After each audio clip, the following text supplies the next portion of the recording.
ప్రపంచంలో అతిపెద్ద సంఘ స్థాపకుడు ఎవరు అంటే వెంటనే చెప్పేస్తాం పాలాంగిచ్చు అని. మరి ప్రపంచ నలుమూలల ఎక్కువ సంఘాలు స్థాపించింది ఎవరు అంటే ఆయనే భగత్ సింగ్ గారు. ప్రపంచమంతటా 10,000 కన్నా ఎక్కువ సంఘాలు స్థాపించిన వ్యక్తిగా గిన్నిస్ బుక్ ఆఫ్ రికార్డ్స్లో ఆయన పేరుండడం విశేషం. ఈరోజు శ్రేష్టమైన దైవజనుడు, ప్రార్థనాపరుడు, నిత్యము దేవుని మహిమ కొరకు ప్రాకులాడిన వ్యక్తి, దేవుని చిత్తానుసారంగా బ్రతకడమే నా జీవిత ఆశయమని ఆయన మాటల్లో క్రియల్లో గొప్ప మాదిరి కనపరిచిన భగత్ సింగ్ గారిని గురించి మనం వినబోతున్నాం. భగత్ సింగ్ గారు పంజాబ్లోని లాహోర్లో సిక్కు కుటుంబం నందు 1903 సంవత్సరం జూన్ 6వ తేదీన జన్మించారు. బహుమత నిష్ట కలిగిన కుటుంబంలో ఈయన పెద్దవారు.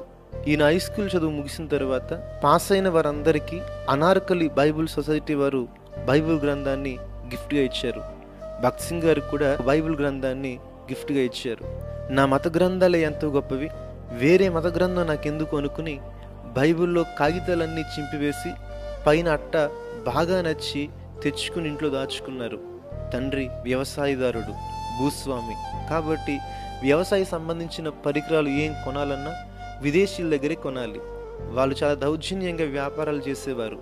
అప్పటి వరకు భగత్ సింగ్ గారు డాక్టర్ చదవాలనుకున్నారు.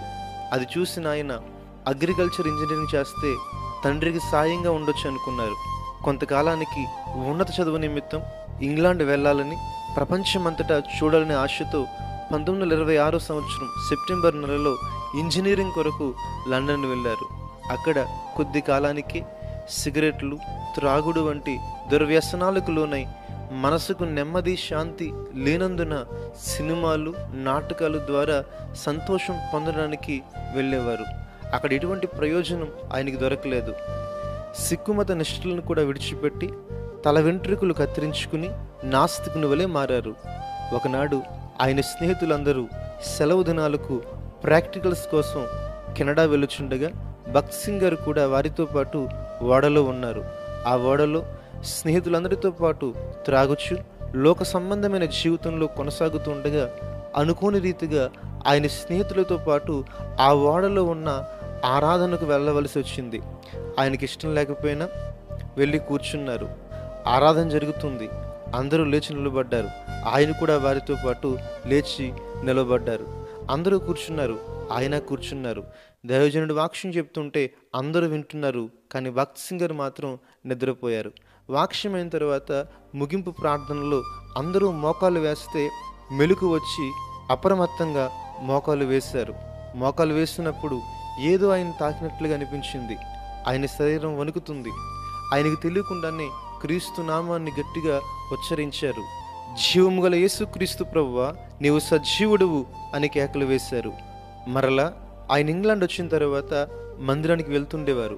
1929 సంవత్సరంలో అగ్రికల్చరల్ ఇంజనీరింగ్ చదువు కోసం మరలా కెనడా వెళ్ళినప్పుడు ఒక స్నేహితుణ్ణి బైబిల్ కావాలని అడిగారు. అతడు, మీ దేశంలో బైబిల్ని చింపేస్తారు, కాల్చేస్తారు కదా, నీకెందుకు బైబిల్ అన్నాడట. వెంటనే ఆయన, నాకు ఖచ్చితంగా బైబిల్ కావాలి అంటే క్రొత్త నిబంధన గ్రంథాన్ని ఇచ్చాడు.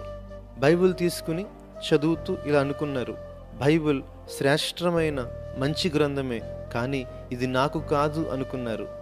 వెంటనే ఆయనకు ఒక స్వరం వినబడింది, ఇది నీకు కూడా అనే స్వరం వినబడింది. అప్పటి నుండి బైబిల్ గ్రంథాన్ని శ్రద్ధగా చదవడం ప్రారంభించారు. యోహాను సువార్త 3వ అధ్యాయం చదువుతుండగా, మీతో నిశ్చయముగా చెప్పుచున్నాను అన్న దేవుని స్వరమును విని తన హృదయం ఘోరమైనదని ఎరిగి పాపినని గ్రహించారు. ఆయన తన పాపాన్ని ఒప్పుకున్నారు. ఆయన తిరిగి క్రీస్తులో జన్మించాలని గ్రహించుకుని పశ్చాత్తాపపడి ఆయన ప్రతి విధమైన చెడ్డ అలవాట్ల నుండి విడుదల పొందారు. దేవుడు ఆయనతో మాట్లాడారు, భగత్ సింగ్, నీ హృదయాన్ని హిమము కంటే తెల్లగా చేశాను అని. ఆయన శుద్ధ హృదయాన్ని కలిగి 1929 సంవత్సరంలో క్రిస్మస్ సందర్భంగా పరిశుద్ధ గ్రంథమును తీసుకుని ప్రతిరోజు 14 గంటల పాటు బైబిల్ గ్రంథాన్ని శ్రద్ధగా చదివేవారు. 1930 ఫిబ్రవరి నెలకు బైబిల్ అంతా ఒకసారి పూర్తిగా చదివి ముగించారు. దేవుని వాక్యంలో ఉన్న మాధుర్యాన్ని గ్రహించిన భగత్ సింగ్ గారు వేరే గ్రంథాలు, పుస్తకాలు ప్రక్కన పెట్టి ఎక్కువగా దేవుని వాక్యాన్ని చదువుతూ ఆత్మీయంగా అభివృద్ధి పొందుకున్నారు. ఆ తరువాత కెనడాలోని వ్యాంకువర్లో 1932 సంవత్సరం ఫిబ్రవరి 4వ తేదీన బహిరంగంగా క్రీస్తును అంగీకరించి బాప్తిసం పొందారు. రక్షణను గూర్చి తండ్రికి ఉత్తరాలు రాస్తూ ఉండేవారు. ఆ ఉత్తరాలలో యేసుక్రీస్తు గూర్చి వ్రాస్తూ పాస్టర్ గారి దగ్గరికి వెళ్ళమనేవారు. కొద్ది రోజుల తర్వాత తండ్రి ఇంట నుండి ఆయనకి డబ్బులు వచ్చేవి కాదు. ఆ సమయంలో ఆయన చాలా కష్టాలు అనుభవించారు. ఎన్నో శ్రమలు గుండా ప్రయాణించారు. వంటవాడిగా, పోలీసు వాడిగా ఇలా ఎన్నో పనులు చేశారు.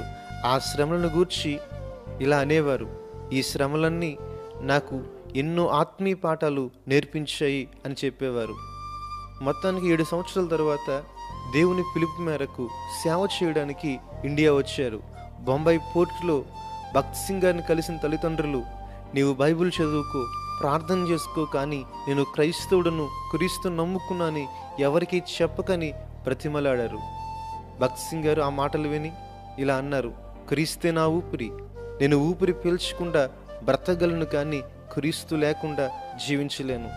క్రీస్తు నాలో జీవిస్తున్నారు, ఈ జీవితం క్రీస్తు కొరకే అన్నారట. అప్పుడు ఆ తండ్రి తలకున్న తలపాగా పగిడి తీసి కుమారుడైన భక్త్ సింగ్ కాళ్ళ దగ్గర పెట్టి నా మాట వినుని బ్రతిమాలారు. వాళ్ళ ఆచార ప్రకారంగా తలపాగా తీసి కాళ్ళ ముందు పెట్టడం అనేది అత్యంత దీనస్థితికి బహు తగ్గింపుకు సాదృశ్యం. భక్త్ సింగ్ గారు దుఃఖపడుతూ, నాన్న ఆ పని చేయవద్దు, నేనైతే క్రీస్తుని విడిచిపెట్టలేను అన్నారు. అప్పుడు ఆయన క్రీస్తుని విడిచిపెట్టకపోతే ఇంటికి రావద్దు అని వెళ్ళిపోయారట. భక్త్ సింగ్ గారు వెంటనే తన జేబులో ఉన్న డబ్బంతా తీసి తండ్రికి ఇచ్చి ఒంటరిగా దారి తెలియని అన్వేషకుడిగా నడవసాగారు. ఒకనాడు భక్త్ సింగ్ గారు బంధువులందరూ ఆయనపై తిరగబడి, నీవు ఉన్నతమైన సిక్కు మతమును వదిలి అంటరాని వాడవయ్యావు అని దూషిస్తే భక్త్ సింగ్ గారు ఇలా అన్నారు, నేను అంటరాని వాని కంటే అధ్వానమైన స్థితిలో ఉన్న బహుఘోర పాపినని యేసుక్రీస్తును అంగీకరించడం ద్వారానే తెలిసింది. కానీ ఇప్పుడైతే రాజులైన యాజక సమూహంలో చేరిన దేవుని బిడ్డగా ఉన్నాను అని చెప్పారు. ఆయన బైబిల్ సొసైటీకి వెళ్ళి కొన్ని పుస్తకాలు తీసుకుని బొంబాయి నడి వీధులలో తిరుగుతూ సువార్త ప్రకటన చేసేవారు. ఒకరోజు ఆయన ఇంగ్లాండ్లో వంటవానిగా పనిచేస్తున్నప్పుడు ఇండియాలో ఉండే మిషనరీ అక్కడ పరిచయం అయ్యారు. వాళ్ళని కలుసుకుందామని వెళ్ళినప్పుడు వాచ్మెన్ ఇలా అన్నాడు, వాళ్ళు ఇంకా రాలేదు, కానీ వేరే పాస్టర్ గారు ఉన్నారు అని చెప్తే ఆ పాస్టర్ గారిని భక్త్ సింగ్ గారు కలుసుకున్నారు. అవి ఈస్టర్ దినాలు. ఆ పాస్టర్ గారు వాక్యం చెప్పే వాళ్ళ కోసం ఎదురు చూస్తున్నారు. అదే సమయానికి భక్త్ సింగ్ గారు రావడంతో ఆ కూడికలలో వాక్యాన్ని బోధించమని అడుగుగా భక్త్ సింగ్ గారు వాక్యాన్ని బోధించారు. ఆయన చెప్పిన పశ్చాత్తాప సందేశాలు గొప్ప ఉజ్జీవన సంఘంలో కలిగించాయి. అలా నలుమూలలా పిలువబడుతూ వాక్యాన్ని ప్రకటిస్తూ అనేక మంది రక్షణకు కారణమయ్యారు. క్రీస్తును సొంత రక్షకునిగా అంగీకరించిన తరువాత తన సొంత వారిని, విద్యార్హతలు ప్రక్కన పెట్టి యేసుక్రీస్తును ప్రకటించే పనిలో ముందుకు నడిచారు.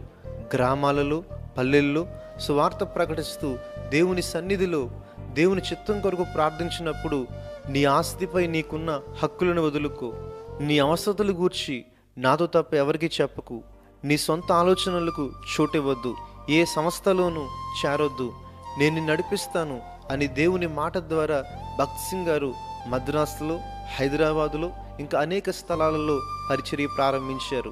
వాక్యాన్ని ఎంతో గణపరిచిన వారు భక్త్ సింగ్ గారు. ఇంట్లో పుట్టిన చిన్న పిల్లవానికి కూడా బైబిల్ కావాలి అని చెప్పేవారు. ఎంతగా వాక్యాన్ని ధ్యానించేవారంటే బైబిల్ మొదటి 5 గ్రంథాలలో దేవుడు పలికెను, దేవుడు మాట్లాడెను అనే మాట ఆయన తన బైబిల్లో 558 సార్లు అండర్లైన్ చేసుకున్నారు. గోడలపై వాక్యం, ఆయన వేసుకున్న అంగీపై వాక్యం, ఎల్లప్పుడూ వాక్యాన్ని ఘనపరిచారు. ఆయన పరిచర్యలో ఉన్న శక్తిని ఆయన వాక్యం ద్వారా తెలియజేశారు. భక్త్ సింగ్ గారి యొక్క ఆత్మీయ జీవితం గూర్చి బిల్లీ గ్రహాం గారు ఇలా అన్నారు, నేను భక్త్ సింగ్ అంత భక్తుని కాదు. రాబర్ట్ ఫిన్నీ గారు కూడా బైబిల్ పరిజ్ఞానాన్ని ఇంతగా కలిగిన భక్త్ సింగ్ లాంటి వారిని నేను చూడలేదు. పశ్చిమ దేశంలో ఉన్న ప్రసంగికులు, బోధకులు ఆయన ముందు చిన్న పిల్లలే అన్నారు. ఈనాడు చాలామంది బైబిల్ చేతిలో పట్టుకుని గర్వంగా తిరుగుతున్నారంటే అది ఆయన చూపిన మాదిరి. ఒకనాడు బిల్లీ గ్రహాం గారు స్విట్జర్లాండ్లో ప్రపంచంలోని మిషనరీలందరినీ పిలిచి 4 రోజుల పాటు మీటింగ్స్ పెట్టారు. ఆ మీటింగ్స్కి దైవజనులైన భక్త్ సింగ్ గారు కూడా పిలువబడ్డారు. భక్త్ సింగ్ గారితో పాటు ఆయన రూమ్లో ఇంకొక 3 ఉన్నారు.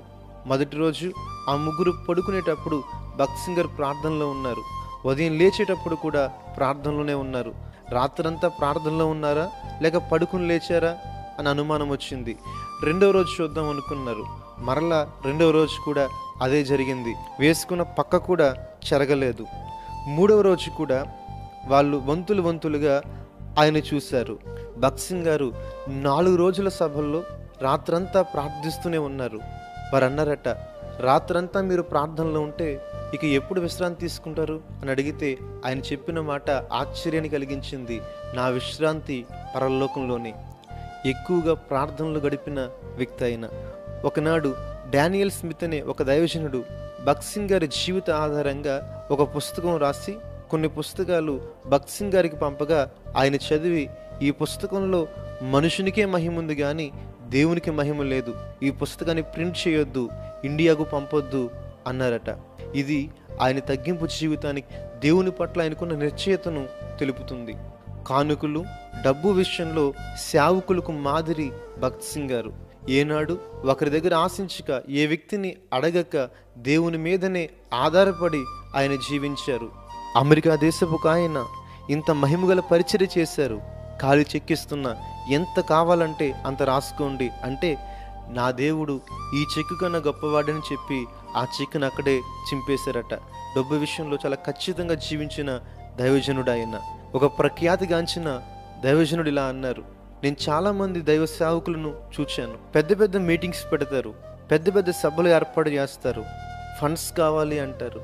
కానీ మీరు మాత్రం ఒక పైసా కూడా ఎవరిని అడగకుండా దేవుని మీదనే ఆధారపడుతూ కొనసాగుతున్నారు. మీ జీవితం ఆశ్చర్యాన్ని కలిగిస్తుంది అన్నారట. వైట్ హౌస్లో ఉన్న చర్చిలో వాక్యాన్ని బోధించాలి, భక్త్ సింగ్ గారు రావాలి అని అడిగారట. భక్త్ సింగ్ గారు ప్రార్థన చేసి చెప్తా అన్నారు. మరలా వాళ్ళు ఫోన్ చేసి అడిగితే దేవుని చిత్తం కాదు, నేను రావట్లేదని చెప్పారట. అప్పుడు మాట్లాడేవారు చాలా గంభీరంగా, మేము వైట్ హౌస్ నుంచి కాల్ చేస్తున్నాం అన్నారట. వెంటనే భక్త్ సింగ్ గారు, మీరు వైట్ హౌస్ నుంచి చేసిన, బ్లాక్ హౌస్ నుంచి చేసిన నేను రాను, నేను దేవుని చిత్తానికి లోబడే వ్యక్తిని అన్నారట. జీవితంలో ధన్యకరమైనది, శ్రేష్టమైనది ఏది అంటే దేవుని చిత్తాన్ని ఎరిగి దాని ప్రకారము చేయడమే ఈ జీవితానికి ధన్యత అన్నారు. అలా ఆయన ప్రతి విషయంలో దేవుని చిత్తానికి లోబడుతూ జీవించారు. ఆయన ప్రార్థన జీవితం అయితే ఒకసారి రైల్వే స్టేషన్కి వెళ్ళి అక్కడ ప్రార్థన చేస్తూ ఉన్నారు. ట్రైన్ వచ్చింది. ట్రైన్ బయలుదేరే సమయం కూడా అయ్యింది. ఆయన ఇంకా ప్రార్థన ముగించలేదు. చుట్టూ ఉన్నవారికి టెన్షన్ పట్టుకుంది. చాలాసేపటికి ప్రార్థన ముగించిన తర్వాత ట్రైన్ టైం అయింది అని చెప్పారట ఎవరో. వెంటనే భక్త్ సింగ్ గారు అన్నారు, ట్రైన్ కదలదు, ఎందుకంటే ట్రైన్ డ్రైవర్, ఆఫీసర్స్ మనతో మోకాలు వేసి ప్రార్థనలో ఉన్నారు, ట్రైన్ ఎక్కడికి కదులుతుంది అన్నారట. ఆయన మొదటి స్థానం ప్రార్థనకి ఇచ్చేవారు. అది ఆయన క్రియల్లో చూపారు. మరొక సందర్భంలో ఆయన మీటింగ్స్ నిమిత్తం ఇంగ్లాండ్ వెళ్ళవలసి వచ్చింది. భక్త్ సింగ్ గారు రావడానికి ముందే ఫ్లైట్ వెళ్ళిపోయింది. ఆయన ఖచ్చితంగా ఇంగ్లాండ్ వెళ్ళాలి. మరొక 2 రోజుల తర్వాత కానీ ఫ్లైట్స్ లేవు. ఆ సమయంలో భక్త్ సింగ్ గారు ప్రార్థన చేస్తున్నారు, ఫ్లైట్ వెనక్కి రావాలి అని. చుట్టూ ఉన్నవారు ఇదేమైనా బస్సు వెనక్కి రావడానికి అనుకుంటున్నారట. ఆయన అలాగే కొద్దిసేపు ప్రార్థించిన తర్వాత ఫ్లైట్ వెనక్కి వచ్చింది. అందరూ ఆశ్చర్యపోయారు, ఎలా సాధ్యమైంది అని. రాజు కుటుంబానికి చెందిన ఒక ఆమె ఇండియా వచ్చి ఇంగ్లాండ్ వెళ్ళిపోతూ వాష్రూమ్లో అత్యంత విలువైన రింగ్ మర్చిపోయారు. ఆ రింగ్ కోసం ఆమె ఫ్లైట్ని వెనక్కి రప్పించారు. మరలా భక్త్ సింగ్ గారి పేరు పిలువగా ఆయన ఇంగ్లాండ్ వెళ్ళారు. ఇది ఆయన విశ్వాసానికి సాదృశ్యం. ఈ రీతిగా భక్త్ సింగ్ గారు క్రీస్తును విశ్వసించిన నాటి నుండి పలు ప్రాంతాలలో, దేశాలలో సువార్త ప్రకటిస్తూ ఉన్నతమైన అద్భుతమైన కార్యాలు చేస్తూ ఆయన జీవించారు. 4 భాషల్లో వాక్యాన్ని ఉపదేశించేవారు. ఇంగ్లీష్, ఉర్దూ, పంజాబీ, హిందీ భాషల్లో దేవుని వాక్యాన్ని చెప్తూ మన దేశంలో 6,000 సంఘాలు స్థాపనకు కారణమయ్యారు. కేవలం మన దేశంలోనే కాదు, ప్రపంచ దేశాలలో ఆయన సువార్త పరిచర్య పాకింది. పాకిస్తాన్, శ్రీలంక, ఆస్ట్రేలియా, అమెరికా ఇలా అనేక దేశాల్లో 10,000 సంఘాలు స్థాపించారు. ప్రపంచంలోనే ఎక్కువ సంఘాలు స్థాపించిన వ్యక్తిగా గిన్నిస్ బుక్లో నమోదు కాబడడం గొప్ప విషయం. భక్త్ సింగ్ గారు దేవుని కొరకు నమ్మకంగా జీవించి ఆత్మల రక్షణకే పనిచేసి మనుషుల మెప్పు కోరుకొనక నిత్యము దేవుణ్ణి మహిమపరుస్తూ వృద్ధాప్యమున 2000 సంవత్సరం సెప్టెంబర్ 17వ తేదీన ఆదివారం ఉదయం ఆయన నిత్య మహిమలోనికి చేరారు. భక్త్ సింగ్ గారి మరణంతో హైదరాబాద్ పట్టణం అంతా స్తంభించుకుపోయింది. లక్షలాది మంది ప్రజలు ఒక సమూహంగా చేరారు. ఆయన చివరిసారిగా చూసేందుకు వచ్చిన అశేష జన సముద్రాన్ని పోలీసులు కట్టడి చేయలేకపోయారు. దుకాణాలు, షాపులు, కార్యాలయాలు అన్నీ మూతపడ్డాయి. ఆయన నిత్య మహిమలోనికి చేరిన ఆ క్షణం ప్రకృతిలో సంభవించిన అసాధారణ సంఘటనలు మేధావులకి ఆశ్చర్యాన్ని పుట్టించాయి. భక్త్ సింగ్ గారు ప్రభు సన్నిధికి చేరిన 6 గంటల ప్రాంతానికి హైదరాబాద్ చుట్టూ ఉన్న ప్రదేశాలలో భూకంపంతో పాటు అసాధారణ రీతిలో ఎడతెరుపు లేకుండా ఉరుములు, మెరుపులు రావడం, విద్యుత్ సరఫరా కూడా నిలిచిపోవడం, కొంతసేపు ఆ ప్రదేశం అంతా చీకటి కమ్ముకోవడం జరిగింది. మరలా సెప్టెంబర్ 22వ తేదీన ఆయన భూస్థాపనకు 11 గంటల 30 నిమిషాలకు హెబ్రోన్ నుండి శరీరాన్ని తీసుకెళ్తుండగా సూర్యుని చుట్టూ ధనస్సు కనిపించింది. కొద్దిసేపటికి అది అదృశ్యమై కిరీటం వల్లే మెరుస్తున్న వలయంలా కనిపించింది. ఈ దైవజనుడు 70 సంవత్సరాల సేవా జీవితంలో కోట్లాది రూపాయలు సంపాదించి దేవుని సేవలో సమస్తమును ఖర్చు పెట్టి మహిమ కిరీటాన్ని సంపాదించుకుని దేవుని పిలుపును అందుకుని ఆయన తన 97వ ఏట నిత్య మహిమలోనికి చేరారు. ఈ భక్తుని ద్వారా మనం చాలా విషయాలు నేర్చుకునవలసిన వారమై ఉన్నాం.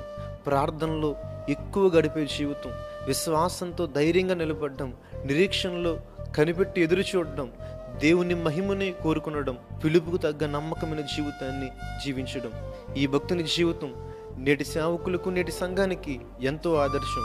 ఈ భక్తుని జీవితం మీ ఆత్మీయ మేలుకు ఉపయోగపడుతుందని ఆశిస్తూ స్టాండ్ పర్ఫెక్ట్ ఇన్ క్రైస్ట్.